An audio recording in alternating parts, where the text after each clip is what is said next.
Conditions May Apply by CinnamonPinecones. Read by Distracted by Books. Chapter 134. Codenames. As soon as heroics let out, Izuku made his way to the support course labs. May had told him that she needed to tweak a few things on her design yesterday, and he wasn't allowed to see it until it was perfect. Which was fine by him. Beggars can't be choosers, and she was making his life about 1,000 times easier by doing this for him. He wouldn't be able to throw something together with as much grace as she could, and he certainly couldn't do it without raising questions from Mike and Eraser. 10 million! She exclaimed upon spotting him walking around the corner. Guess that nickname was going to stick.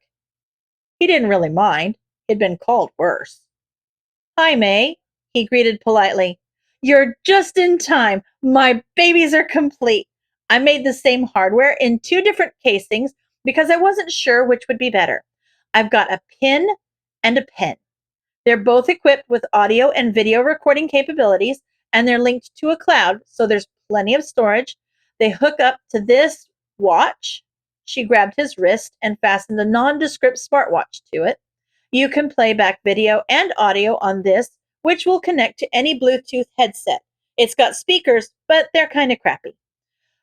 Through here, you can sort the files and use the voice and facial recognition features to help. It will recognize voices and faces that it has heard or seen more than once and sort them into folders automatically. I didn't have the time to make the pen functional, so I've got 2 pens. One's just a pen. But if you use that one, it'll be less conspicuous if you've got the other one out to record stuff. As for the pin, I used an All Might pin to conceal it because it matched your backpack. So I hope you're an All Might fan, she concluded as she forcibly spun him around and presumably affixed the pin to his book bag. He didn't fight the manhandling, partially because he mostly trusted her, and partially because he was too gobsmacked to do anything but stare forward with his jaw agape. She did all of this in 48 hours? In her free time? Within the past 48 hours? Holy shit! She was going to be the biggest name in support technology before she even graduated high school at this rate. He knew she was good. But this was just ridiculous. Any questions? She asked after spinning him back around to face her. I, he sputtered out dumbly, too shocked to properly form his thoughts into sentences. Well, you know where I'll be if you have any. You can leave now. Bye. She dismissed him quickly and went back to a much larger project that she was working on. Izuku stood there staring until he saw her flip her goggles down and pull out a blowtorch. So he promptly closed his eyes and turned around, shooting a thank you over his shoulder, which he was almost certain she didn't hear. And even if she did, she definitely ignored it. He took the watch off and stuffed it into the small pocket he had sewn into the bottom of his bag to hide his phones along with the pens. But he left the pin where it was. It didn't look out of place, and the longer he had it, the less conspicuous it would be if he just stuck it on before interacting with Todoroki's. Things were looking good. Everything was on track as long as Eraser didn't make him change his internship choice. He really hoped that Eraser wasn't going to make him change his internship choice. That kid had to change his internship choice. Going with Endeavor was an abysmal decision. He'd been stewing on it ever since he forcibly evicted the All Might fiasco from his mind. He'd planned to go on patrol again tonight. But that wasn't going to happen if they were going to have a discussion about all of this, so he was helping Hizashi make dinner. It was nice, in a way, being forced to be home more. He was a workaholic, and he knew it. They both were, and as grim as the circumstances were, it was nice to be home and spend time together.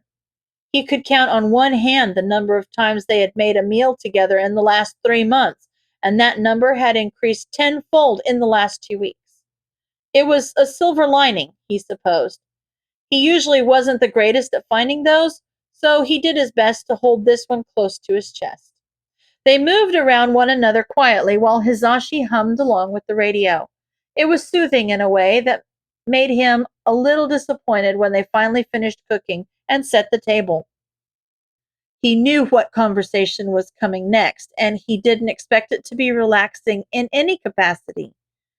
He wanted Ivy back so badly. Ivy would just cuss him out if they disagreed with him. He didn't have to guess when he pushed things too far with them. With Midoriya, he didn't know him and he was getting too far before he was already there and the poor kid just started shutting down.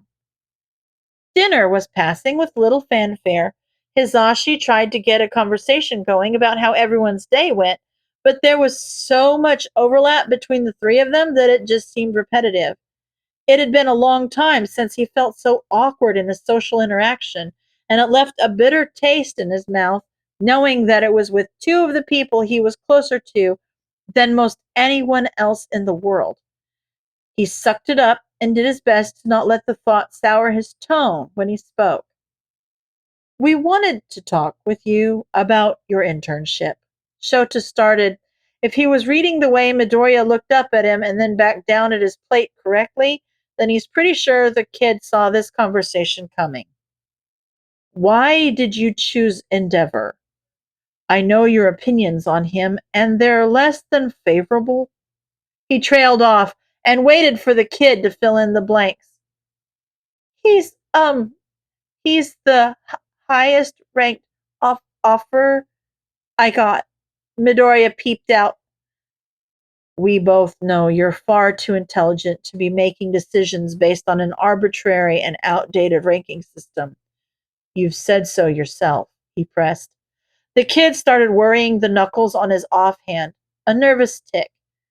He might be pushing this too far. It looks good on paper. It's stupid to pass it up just because I don't like him. He exchanged a look with Hizashi. They didn't look any more convinced by that reasoning than he was. Are you even aiming for limelight heroics?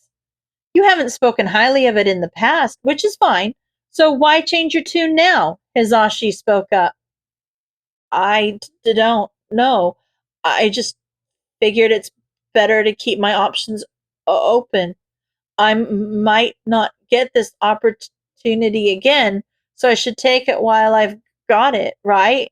He replied as he poked at the rice on his plate. We're not going to make you change your decision, kiddo, but we talked about it, and we don't think Endeavor really has much to offer you. This is for your education, and we don't think you're going to learn much from him, Hizashi explained. I've been patrolling for years.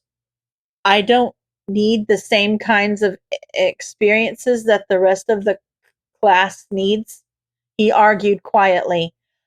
That was the closest thing to confidence that he had heard from Midoriya since the USJ, which, in hindsight, he realized was most likely Ivy talking, not Midoriya. He filed that revelation away. It wasn't important right now. Midoriya did have a point, though. It was telling if the number two hero had nothing to offer him. He was leagues ahead of his peers, and honestly, Shota wasn't sure that the hero track at UA was the most logical option for him at all. But that was an entirely different can of worms. He needed a normal experience for once in his damn life anyway. UA was doing a pretty piss poor job of offering that so far, but hopefully that trend wouldn't continue. It's only going to be for a week anyway. I'm just going to use it for a resume point, and I can pick another agency for my next round, he continued after no one else spoke up. He glanced at Hizashi, who raised his eyebrows in a way that said, Kid's got a point, before he returned his attention back to Midoriya. They were right. This may not be the most logical choice, but this internship was likely the shortest that Midoriya would have. Therefore, it wasted the least amount of time for the most optimal results on paper. Why the hell was he agreeing with this? It was an awful idea. Yeah, okay, that makes sense, he conceded. Midoriya's eyes were flicking between the two of them like he was waiting for the other shoe to drop. He wished he would just calm down, but that wasn't going to happen, so he turned his attention back to his dinner. The rest of the meal passed in relative silence, and for the first time Shota stopped and wondered if he was ever going to get Ivy back. The kid in front of him wasn't the Ivy he knew. The thought that the Ivy he knew was gone for good made something in his gut churn. He poked at his food, but couldn't stomach half of it. It seemed that Midoriya was running into the same issue. Hizashi was subtly glancing between the two of them as he ate, and he did his best to ignore their eyes for now. He pushed around his rice and forced down a few more bites until a suitable amount of time had passed for him to be sure that Midoriya was done with his food. "I'll take your plate. You're done, right?" he asked as he stood. The kid looked equal parts afraid of being called out and relieved that Shota had freed him from the obligation of choking down more than he already had. "Yes, sir. Thank you," he answered after hesitating, taking a moment to assess the situation as if he were trying to figure out what Shota wanted his answer to be before he gave it. The part of him that worried that he was never going to get Ivy back cringed at the title. He didn't want to be called sir in his own damn house, and he especially didn't want to be called sir by his friend. No, not his friend. He was not his friend. Not anymore. Was he ever? He'd known Ivy was a good deal younger than him the whole time. He had been a mentor of sorts. They had been a teacher and a student since the beginning. That hadn't changed. But, Kami, this was too confusing. Ivy had been, he had trusted them with his life. He had faith in their skill like he would with his fellow heroes. He had respected them as a peer. He still did. But they were also a child. They were a terrified, traumatized child. And as much as he tried to shove those two things together, they refused to click in his mind. Ivy was his partner, his friend, his peer, but Midoriya was a child. He was a student. He was someone that Shota was supposed to protect with his life, not the other way around. Sho? Hizashi walked into the kitchen and interrupted his train of thought. He had been standing there and staring at the counter for longer than would generally be deemed acceptable, hadn't he? He glanced back to the dining room over the counter to see if Midoriya had been watching him have a crisis, but thankfully it seemed like Hizashi had dismissed him back to his room. He scrubbed at his face and took in a deep breath before responding. "Yeah, what's the matter?" He just looked at them and gestured vaguely in a way that said, "What the hell wouldn't be the matter right now?" "You look like you have something more specific on your mind," they pressed. Bastard knew him too well. I can't talk about it. Not yet," he replied, doing his best to communicate properly like Hizashi deserved. "All right, that's fine. Take the time you need. Why don't you let me take care of the dishes? Go sit down. I'll join you in a bit," they instructed as they took the dishes that he had put on the counter and then proceeded to stare at for an unknown length of time. He watched him as he scraped the few usable leftovers back into the Tupperware they had come from and rinsed the plates before putting them in the dishwasher and starting it. He had told him to go sit down, but he needed something to hold on to right now. Watching Hizashi go through the tedious and familiar motions of cleaning up dinner was mundane. He needed mundane. Like every other nonsensical thing he did in response to confusing emotions, Hizashi seemed to understand his inaction perfectly. They didn't say anything and gently grabbed him by the elbow as he left the kitchen. He followed dutifully and let Hizashi pull him into bed and curl himself around him under the covers. They laid there together while Shota tried to pull the fractured bits of his mind back together, and at some point, he drifted off to sleep. For the first time in Lord knows how long, he slept soundly through the night. He knew that was going to come back to bite him tonight, but right now, he didn't care. Sunlight was peeking through the blinds and shining into Hizashi's face as he slept. At some point, he had gotten up and changed into his PJs because he was wearing them now, and he definitely hadn't been when they first got into bed. Their hair was fanned out around him on the pillow, and Shota just watched them breathing deeply as they slept until the alarm went off and forced him to shake them awake. "You sleep all right?" they signed after blinking up at him and yawning. "Yeah, I'm probably going to regret that come tonight," he replied. "You could always just drug yourself to sleep like I do. Does wonders for your caffeine addiction," they joked as they rolled out of bed and put their hearing aids in.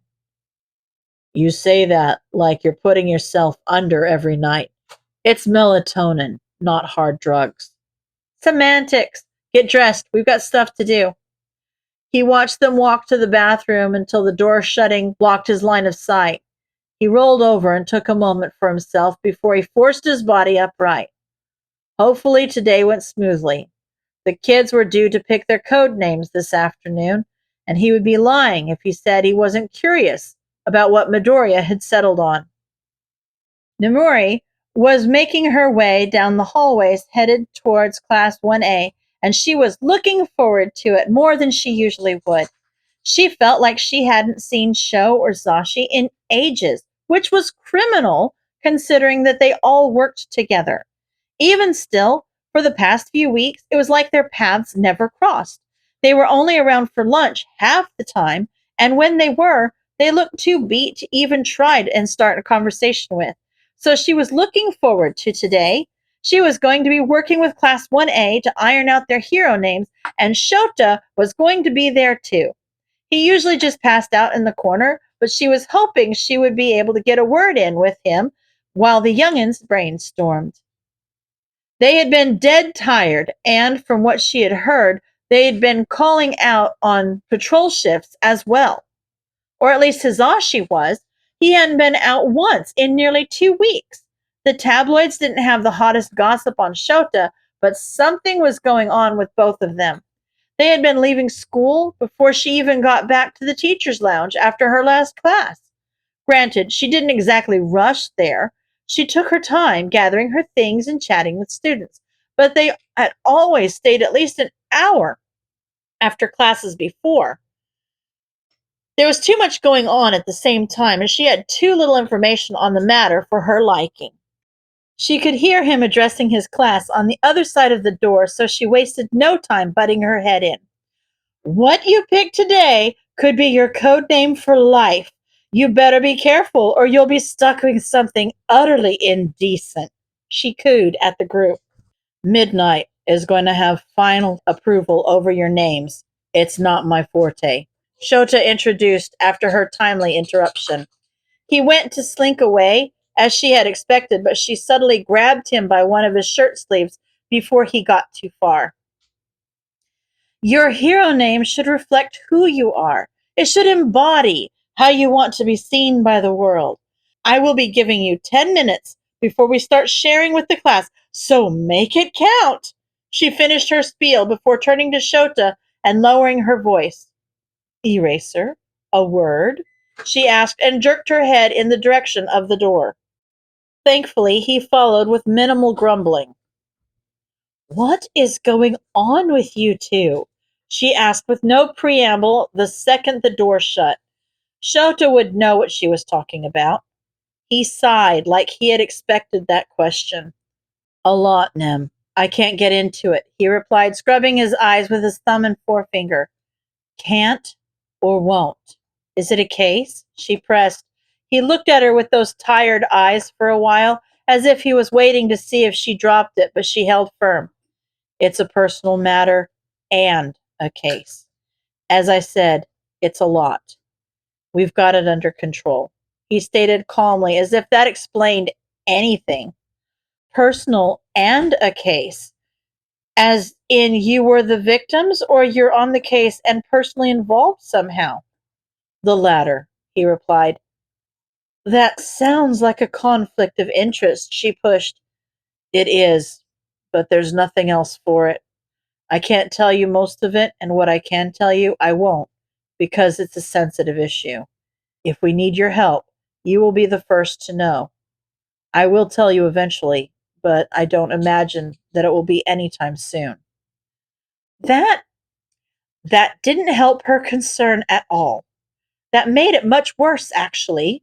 She knew she was too nosy for her own good, but her curiosity was going to tear her apart until she figured out what the hell he was talking about.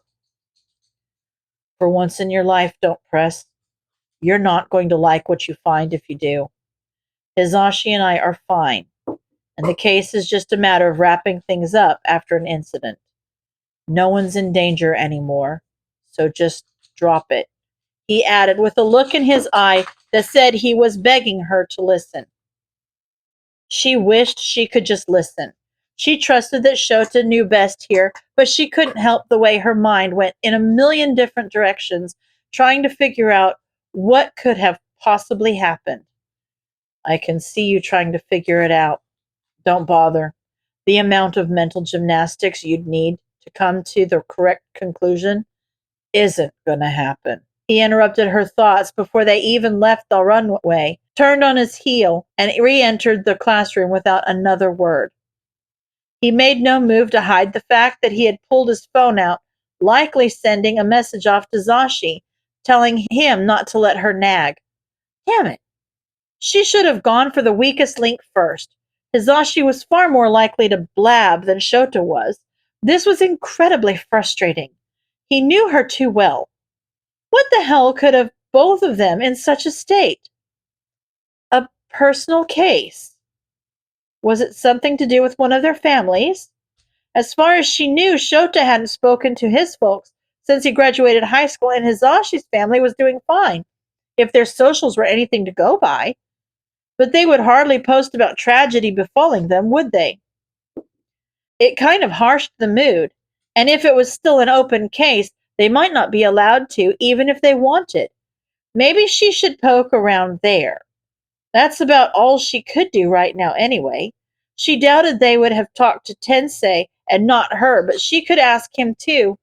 Or maybe she shouldn't. He had enough going on. God, these men and their life-altering catastrophes. She was going to go gray at this rate. She could only hope that these two hadn't gotten themselves as deep in shit as Tensei had. Shota did not miss the way that Midoriya's eyes flicked between the two of them as they walked back in the room. The kid knew Nomori was a friend of his, but did he really think he would just go spilling all of his secrets to her? He tried his best to tell himself that it wasn't personal. It wasn't that the kid didn't trust him anymore, or apparently never did.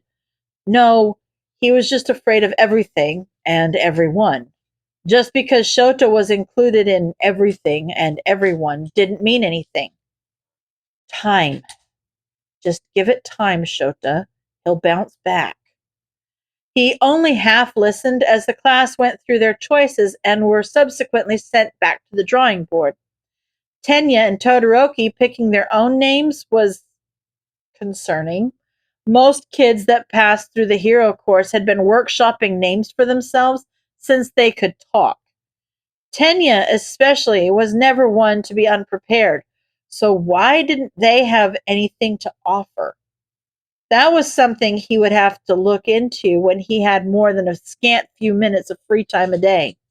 When Midoriya was finally called up, he did his best to hide any sort of reaction. However, internally, he couldn't hide his anticipation. He had been wondering what the kid was going to pick as his code name. He couldn't imagine calling him anything other than Ivy, so he sincerely hoped that Midoriya was more creative than he was. As Midoriya walked up to stand in front of the class, he noted how he was steadfastly looking anywhere besides Shota himself. He gave no sort of reaction to that, but when he turned the board in his hand around to show the class, Shota had to duck his face behind his capture weapon to hide his grin. Jade. That was perfect. The botanical root, for lack of a better word, was a subtle callback to his work as Ivy. It was simple, personable, and refined. It was respectable. Oh, how simplistic. No flavor text? Whatever, it's perfect. Take a seat, Jade. Nimue thankfully dismissed him without any notes. After he skittered back to his seat, his eyes caught Shota's for a split second, just long enough for him to send a nearly imperceptible nod of approval back to him. He looked down at his desk and pressed his lips into a straight line in response. He was still looking to him for reassurance, and that patched up some raw part of Shota's heart. They could get through this. He hadn't ruined everything. Not completely, at least. End of chapter.